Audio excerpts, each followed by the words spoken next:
നാട്ടുഭാഷയിൽ ഒരു പറച്ചിലുണ്ട്, മര്യാദയില്ലാത്തവനും ഇല്ലാത്തവനും ഒറ്റ വഴിയാണ് എന്ന്.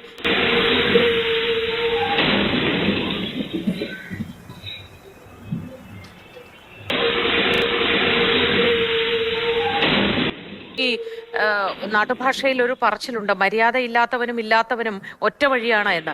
നേർക്കുനേർ വന്ന് കൂട്ടിയിടിക്കുകയാണ് ഉണ്ടായത്. ഇരുകൂട്ടരും കരുതി കാണുമായിരിക്കും മറ്റേയാൾ ഒഴിഞ്ഞു മാറും എന്നത്. അങ്ങനെയായിരിക്കുമോ? അവിടെ ഒരു നിർത്തിയിട്ട ഒരു ലോറി കാണാം ദൃശ്യങ്ങളിൽ. ആ ലോറിയെ മറികടക്കാനുള്ള ശ്രമത്തിന്റെ ഇടയിലാണ് അപകടമുണ്ടായത് എന്ന് വേണം കരുതാൻ. ഏതായാലും അങ്ങനെ കനത്ത ഒരു ഇടിയുടെ ആഘാതമോ ഉണ്ടായിട്ടില്ല. 12 പേർക്ക് പരിക്കുണ്ട്, പക്ഷേ അത് നിസ്സാര പരുക്കാണ്.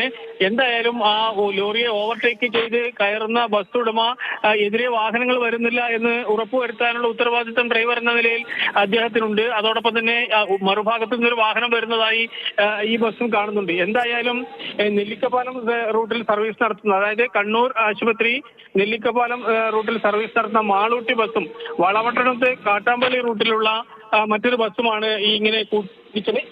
ഇന്ന് രാവിലെ ആയിരുന്നു അപകടം. പുതിയ തെരുവിന് പരിസരത്തുള്ള ആശാരി കമ്പനി എന്ന് പറയുന്ന ബസ് സ്റ്റോപ്പിന് പരിസരത്താണ് അപകടമുണ്ടായത്. ദേശീയപാത 66-ൽ റൺവേ തെറ്റിച്ച് ഓടുകയായിരുന്നു KSRTC ബസ്. ഈ ബസ് ടോൾ പ്ലാസയിലേക്ക് കടന്നപ്പോൾ ഫാസ്ടാഗിൽ മതിയായ ബാലൻസ് ഉണ്ടായിരുന്നില്ല എന്നുള്ളത് കണ്ടെത്തുകയായിരുന്നു. അതിനെ തുടർന്ന് വന്ന വഴിയിലൂടെ തന്നെ ബസ് തിരികെ ഓടുകയായിരുന്നു എന്നുള്ളതാണ് അറിയാൻ സാധിക്കുന്നത്. ബസ് തൊണ്ടയാട് നിന്നാണ് ദേശീയപാത 66-ലേക്ക് പ്രവേശിക്കുന്നത്. അവിടെ നിന്ന് പന്തീരങ്കാവ് ടോൾ പ്ലാസയിലേക്ക് എത്തുന്നു. ടോൾ അടയ്ക്കേണ്ട സമയത്ത് ഫാസ്ടാഗ് ഉണ്ട്, അപ്പോൾ സുഗമമായി കടന്നു പോകാമെന്ന് ഡ്രൈവർ വിചാരിക്കുന്നു. പക്ഷേ ഫാസ്ടാഗ് പരിശോധിച്ചപ്പോൾ മതിയായ ബാലൻസ് ഫാസ്ടാഗിൽ ഉണ്ടായിരുന്നില്ല.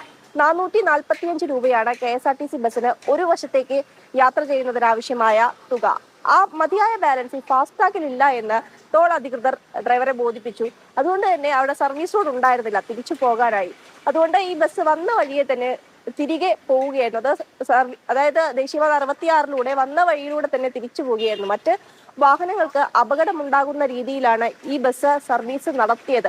അതും അതിവേഗ ട്രാക്കിലൂടെ സഞ്ചരിക്കുകയായിരുന്നു. പിന്നീട് അവിടെ ഉണ്ടായിരുന്ന മറ്റു വാഹന യാത്രക്കാർ പ്രതിഷേധിച്ചതിനെ തുടർന്നാണ് മറ്റൊരു ട്രാക്കിലേക്ക് ഈ വാഹനം നീങ്ങുന്നത്. പിന്നെ ഒരു സർവീസ് റോഡിലേക്ക് കടന്ന് അങ്ങനെ സർവീസ് നടത്തുകയായിരുന്നു ഈ KSRTC ബസ്. ഈ ഒരു വിഷയത്തിൽ